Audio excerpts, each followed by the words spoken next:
विनोद, मैं आखिरी बार पूछ रही हूँ, तुम आ रहे हो या नहीं? भूख और प्यास से मेरी जान निकली जा रही है। छत पर चांद देखने आई थी, पड़ोस वाली आंटी घूर घूर कर देख रही थी, लगता था मुझे खा ही जाएंगी। हाँ तो किसने कहा था तुमसे शादी से पहले करवा चौथ का व्रत रखने के लिए? अब कुंवारी लड़की 16 श्रृंगार करके छत पर चांद देखेगी तो पड़ोस के आंटी लोग तो घूरे ही ना, इसमें उनकी क्या गलती है? हाँ तो जनाब, ये आखिरी करवा चौथ है जो मैं बिना शादी के तुम्हारे लिए रख रही हूँ। अगर इस साल के एंड तक तुमने मुझे ठीक से जवाब नहीं दिया ना, तो कसम से बता रही हूँ, अगले साल का करवा चौथ मैं किसी और के लिए रखूंगी। देखा, ये है आजकल की लड़कियों का प्यार, मिनट से पहले बदल जाता है। अरे तुम चिंता क्यों कर रही हो? जिस पति के लिए तुम अगले साल करवा चौथ रखोगी वो पति मैं ही बनने वाला हूँ। दिवाली के बाद घर का टिकट कर लिया, इस बार छठ पूजा पर घर जाऊंगा तो अपने बारे में माँ और पापा से फुल एंड फाइनल बात करके ही लौटूंगा। सच? झूठ तो नहीं बोल रहे हो ना? अरे नहीं भाई, झूठ नहीं बोल रहा हूँ। अब त्योहार के दिन लड़ाई करके अपना ग्लो खत्म मत करो डियर। गर्दन उठाकर नीचे देखो, तुम्हारा चांद भी गेट पर ही खड़ा है। विनोद की बात सुनकर निशा मुस्कुरा देती है और दौड़कर पूजा का सामान लेने अंदर कमरे में चली जाती है। कुछ देर बाद निशा और विनोद छत पर खड़े होकर करवा चौथ पर चांद की पूजा कर रहे थे। निशा विनोद से प्यार करती थी। कॉलेज के जमाने से ही दोनों साथ थे। पढ़ाई खत्म करने के बाद विनोद की एक बड़ी एमएनसी कंपनी में नौकरी लग गई थी। निशा भी एक अच्छी कंपनी में नौकरी कर रही थी। कई साल प्यार में रहने के बाद दोनों की शादी की उम्र हो चली थी, इसलिए अब उन्होंने तय किया था कि इस साल वो शादी के बंधन में बंध जाएंगे। दीपावली के बाद पूरे एक सप्ताह की छुट्टी लेकर विनोद अपने गांव किशनगंज के लिए निकल गया था। गांव पहुंचकर, माँ तुमसे जरूरी बात करनी थी। बेटा, जरूरी बात तो हमको भी करनी है। अरे जब से गांव में ये खबर फैला है ना कि महीने का 1 लाख का नौकरी लग गया है तुम्हारा, तो इतने रिश्ते आ रहे हैं लड़की वालों के, समझाते समझाते थक गए। अभी खबर फैल जाएगा ना कि तुम छुट्टी में गांव आए हुए हो, तो देखना सवेरे से ही लड़की वालों का लाइन लगना चालू हो जाएगा। क्या मम्मी, कमाल की बात करती हो आप। अरे इंसान हूं मैं, सब्जी मंडी में बिकने वाली लौकी तुरई नहीं हूँ जिसे खरीदने के लिए वो यहाँ लाइन लगाएंगे और आप मोल भाव तय करेंगी। मुझे ना ये सब बिल्कुल पसंद नहीं है। शादी किसी एक लड़की से करनी है और वो लड़की मैं ऐसे नहीं चुन सकता। लड़की मेरी पसंद की होगी, ऐसे शादी थोड़ी ना की जाती है। काहे नहीं की जाती?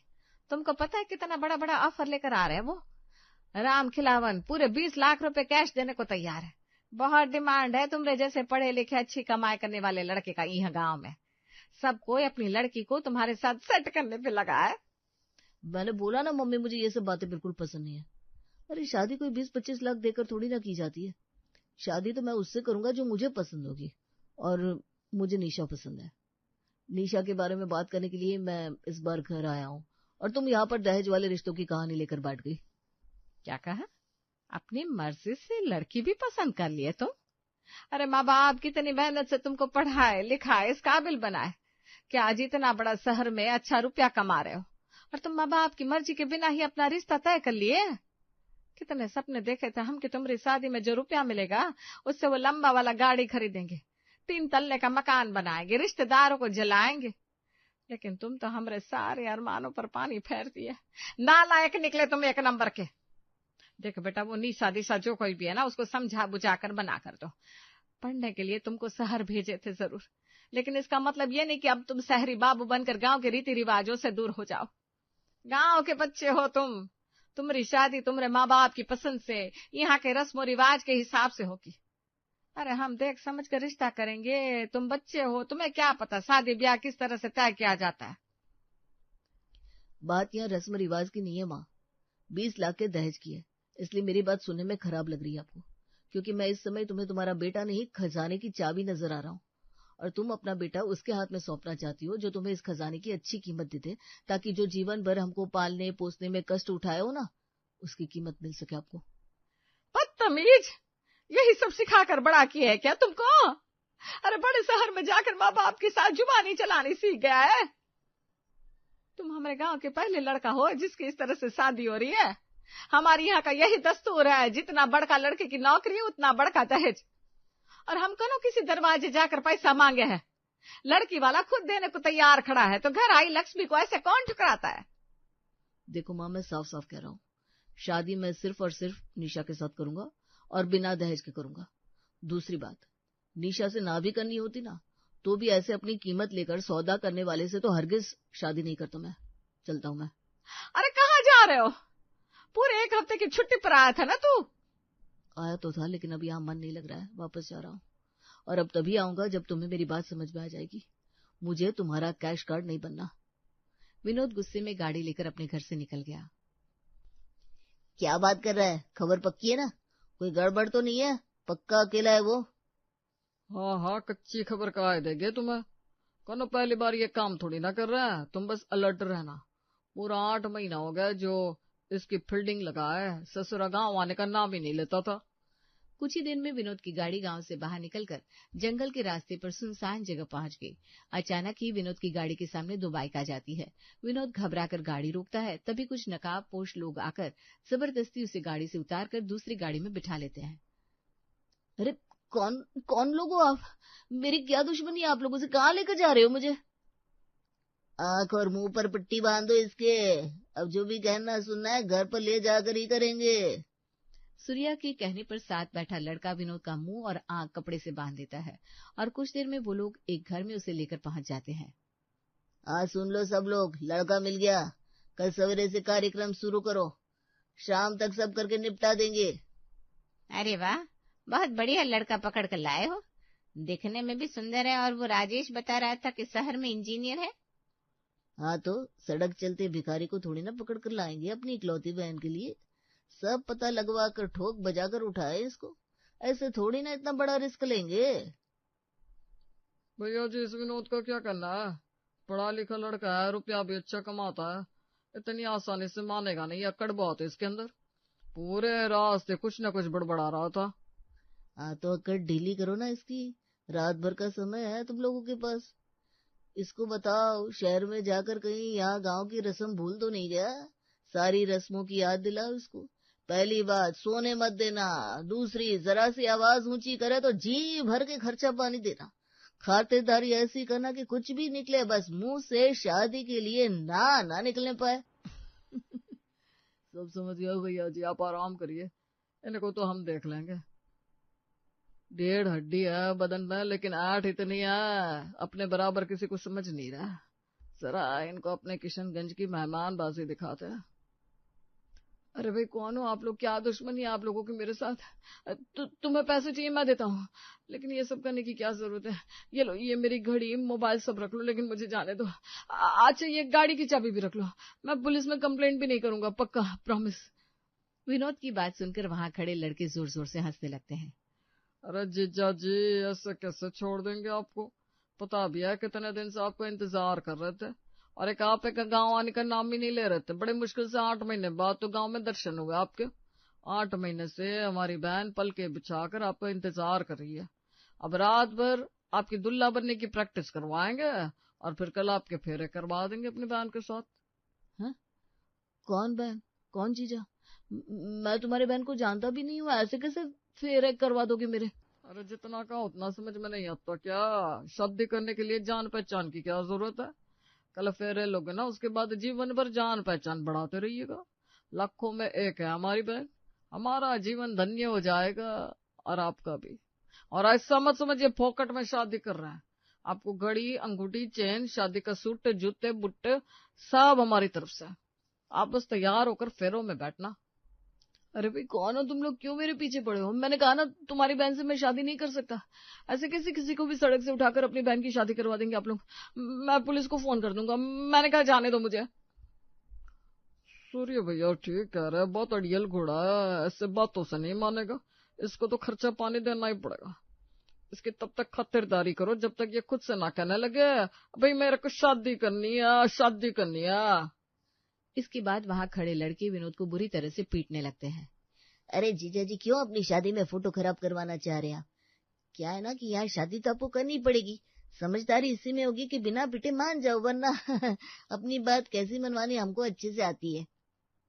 तुम्हारे जैसे गुंडे का जीजा नहीं हूं मैं, मर जाऊंगा लेकिन तुम्हारे जैसे गुंडों के साथ रिश्ता नहीं जोड़ूंगा। अरे बस बस बस, बहुत हुआ। हम जीजा जी कहकर इज्जत दिए जा रहे हैं और ये सर पर चढ़ता जा रहा है। अरे जीजा तो तू तब बनेगा ना जब फेरे पड़ेगे, उससे पहले ना तो हमारा जीजा नाम तेरे साले। अरे मारो रे, पहले इसकी अकल ठिकाने लगाओ। शादी तो हम इसकी टूटी हड्डियों से भी करवा देंगे, चिंता की कोई बात ना है। हमारी बहन है, खूब सेवा करेगी इसकी, जल्दी ठीक हो जाएगा। आखिर कब तक विरोध कर पाता उन गुंडों की मार के आगे। कुछ देर बाद विनोद टूट गया और अपनी जान बचाने का अब एक ही रास्ता नजर आ रहा था, वो था इन गुंडों की बहन से शादी करके किसी तरह से यहाँ से जिंदा निकलना। वो लोग विनोद के साथ किसी कैदी जैसा बर्ताव कर रहे थे। ना तो उन्होंने पूरी रात उसे सोने दिया, ना ही पीने के लिए एक बूंद पानी। अगली सुबह विनोद एक अंधेरे कमरे में निढाल पड़ा था और बाहर से औरतों के गीत गाने की आवाजें सुनाई दे रही थी। ऐसा लगता था किसी की शादी की रस्में चल रही है। पूरा दिन ऐसे ही भूखे प्यासे बिताने के बाद शाम के समय सूर्या कमरे में आता है। तो जीजा जी कैसा लग रहा है अभी भी यही कहोगे शादी नहीं करनी? ये आपका शादी का सूट भिजवा दूं? मैं शादी करने के लिए तैयार हूँ, प्लीज थोड़ा सा पानी पिला दो, प्यास से गला सूख रहा है। अरे रे रे, ऐसे कैसे पानी पिला दे आपको? बाद में आप शादी करने से पीछे हट गए तो पानी खाना सब आपको अब फेरों के बाद ही मिलेगा। मैंने कहा ना मैं शादी के लिए तैयार हूँ, अपनी बात से नहीं फिरूंगा। थोड़ा सा पानी पिला दो, बर्दाश्त नहीं हो रहा है। ठीक है। ऐ छोटे, जीजाजी के लिए चाय नाश्ता लगाओ। अब ये शादी के लिए मान ही गए तो अपने यहाँ की असली खातिरदारी दिखाओ ना, और खबरदार जो किसी ने इन्हें हाथ भी लगाया। अगले आधे घंटे में विनोद को दूल्हे की तरह तैयार करके मंडप में ले जाकर बिठा दिया गया था। कुछ मिनट के बाद एक नाजुक सी घूंघट से ढके दुल्हन आकर उसके बगल में बैठ जाती है और पंडित जी शादी के मंत्र पढ़ना शुरू कर देते हैं। विनोद का सर बुरी तरह से चकरा रहा था, शरीर का अंग अंग दुख रहा था और दिमाग सुन्न हुआ पड़ा था। उससे मानो होश ही नहीं था कि उसके साथ क्या हो रहा है। इस पल में उसके अंदर विरोध करने के नाम मात्र की ताकत भी नहीं बची थी, इसलिए जो हो रहा था विनोद चुपचाप उसे होने देता है। कुछ ही देर में गिरते पड़ते विनोद के फेरे पायल के साथ करा दिए गए। शादी के बाद दामाद जी लाखों में एक है मेरी बेटी, इसे तकलीफ देने के बारे में सोचिएगा भी मत। आपका घर का पूरा पता ठिकाना है हमारे पास। उधर आपने हमारी बिटिया को परेशान किया, यहाँ कीमत आपके परिवार वाले चुकाएंगे हैं? इसलिए अच्छे दामाद की तरह बस खुश रहिए हमारे पायल के साथ। पैसा रुपया आपके पास पहले ही बहुत है, इसलिए कमी किसी चीज की होनी नहीं चाहिए उसे। और हाँ, पुलिस में भी जाने की गलती मत करिएगा, क्योंकि हमारे उसूल थोड़े अलग हैं। अगर जेल जाना होगा ना तो हम सीधा पहले आपको निपटाएंगे और फिर सीधा 302 में अंदर जाएंगे, ताकि पूरे किशनगंज को पता चले कि बगावत का मतलब मौत है। ना तो हम पुलिस से डरते हैं ना खून खराबे से। आई क्या बात समझ में? मुझे ये समझ में नहीं आ रहा कि अपनी बहन की शादी कराने का ये कौन सा तरीका है। अगर आप लोगों को वाकई अपनी बहन की शादी ही करनी थी तो तरीके से कोई अच्छा लड़का देखकर इज्जतदार लोगों की तरह उसके घर रिश्ता लेकर जाते और सबकी रजामंदी से शादी करते। ऐसे सड़क चलते किसी को भी उठाकर अपनी बहन को गाय भैंस की तरह उसके पल्लू से बांध देना सही लगता है क्या आप लोगों को? आपको क्या लगता है, ऐसा करके आप अपनी बहन की जिंदगी सुधार रहे हैं? दुनिया के कौन से हिस्से में अपनी सगी बहन बेटी को ऐसे किसी भी अजनबी के साथ बांधा जाता है? भैया ये तो फिर से ज्ञान देने लगा। इसे ये लग रहा है कि शहर जाकर इसने 4 किताबें क्या पढ़ ली, सारा ज्ञान इसी के पास आ गया। हम गांव में रहने वाले लोग रोटी की जगह घास नहीं खाते। ये ज्ञान की बातें हमें भी समझ में आती है, लेकिन क्या करें, यहाँ गांव देहात का आदमी है ना, इसको पैसे की बोली समझ में आती है। बेटा पैदा करके जैसे बहुत बड़ा तीर मार लिया, और जिसके घर पैदा हो गई बेटी उसने कर दिया पाप। अब लड़के के घर वाले बिना 10-20 लाख के दहेज के अपने पढ़े लिखे बेटा की शादी नहीं करेंगे। और वो आदमी जिसकी जेब में 20 लाख ना हो, क्या वो अपनी पढ़ी लिखी होना लड़की को अनपढ़ के साथ ब्याहेगा? और चलो ब्याह भी दे, उसके बाद सारी जिंदगी क्या मजदूरी करवाए अपनी बिटिया से? हमारी बुआ के लिए दहेज का जुगाड़ नहीं हुआ तो कंवारी रह गई। पढ़ी लिखी थी इसलिए उनकी जिद थी कि शादी तो पढ़े लिखे शहरी बाबू से करेगी। और पढ़े लिखे लड़कों का क्या दाम चल रहा है अपने किशनगंज में जानते हो? आज के जमाने में 20 लाख और बुआ के जमाने में था 5 लाख। उस जमाने में 5 लाख भी अपनी औकात से बाहर था, और आज 20 लाख भी। तो क्या जिनके पास पैसा नहीं है उनकी बहन बेटियों को सपने देखने का अधिकार नहीं है? उनकी शादी पढ़े लिखे लड़कों से नहीं हो सकती? सब पढ़ा लिखा अच्छा कमाई करने वाला लड़का वो अमीर लोग ले जाएगा, हम लोग बैठकर सब तमाशा देखते रहेंगे। हमरे जैसे गरीब के बच्चे अपना सारा जिंदगी यहाँ देहात में बिता देंगे क्या? बस इसीलिए इस दहेज के दानव को मारने का तोड़ निकाल लिया। अब हम लड़का पसंद करते हैं, दिन तारीख फाइनल करते हैं, और बिना किसी को पूछे बिना किसी से बताए लड़के को उठाकर उसकी शादी अपनी बहन बेटी से करवा देते हैं। तुम्हारी भी शादी हो गई है, चुपचाप अपनी नई नवेली दुल्हन को लेकर जाओ और खुशी खुशी अपनी शादीशुदा जिंदगी की शुरुआत करो। हमरे साथ चालाकी मत करना क्योंकि हमरे पास खोने के लिए कुछ ना है, लेकिन तुम्हारे पास तो बहुत कुछ है, इसलिए बेहतर होगा अपनी इज्जत और जिंदगी बचा के रखो। पायल के भाई की धमकियां सुनने के बाद विनोद के पास अब कहने के लिए कुछ नहीं बचा था। उसे समझ में नहीं आ रहा था कि ये एक रात उसकी जिंदगी में जो नया मोड़ ले लिया है वो किस तरह से उसका स्वीकार करे। पायल के घर वालों ने विनोद की मरहम पट्टी करवाई, 2 वक्त का खाना पैक किया, एक अटैची में पायल के कपड़े भरकर उसकी गाड़ी में लदवाए और पायल को विनोद के साथ विदा कर दिया। किशनगंज से दिल्ली का रास्ता लंबा था, लेकिन विनोद और पायल के बीच की चुप्पी ने उस रास्ते को मानो सदियों जितना लंबा बना दिया था। गाड़ी बस सरपट दौड़ती जा रही थी और विनोद, उसके मन में तो जैसे विचारों की आंधी आई हुई थी। 5 घंटे के बाद पायल की धीमी सी आवाज विनोद के कान में सुनाई पड़ी। सुनिए ना, गाड़ी कहीं रोक लीजिए ना, बहुत भूख लगी है, कुछ खा लेते हैं। विनोद ने गाड़ी एक होटल के सामने रोकी और गाड़ी का दरवाजा खोल दिया। आप नहीं आएंगे? आपको भी तो भूख लगी होगी ना? नहीं, मुझे कुछ नहीं खाना, तुम्हें जो खाना है खा कर आओ। मैं अकेले। क्यों? मैं गोदी में उठाकर लेकर जाऊंगा तब जाओगी क्या? अच्छा, पैसे चाहिए तुम्हें? ये लो। विनोद ने बेरुखी से कुछ पैसे पायल के हाथ में थमा दिए और खुद गाड़ी की सीट से सर टिकाकर बैठ गया। पायल कुछ देर तक गाड़ी के बाहर खड़े होकर विनोद को देखती रही, फिर उसके बाद होटल के अंदर चली गई। कुछ देर बाद वो लौटी तो उसके हाथ में चाय के 2 कप थे।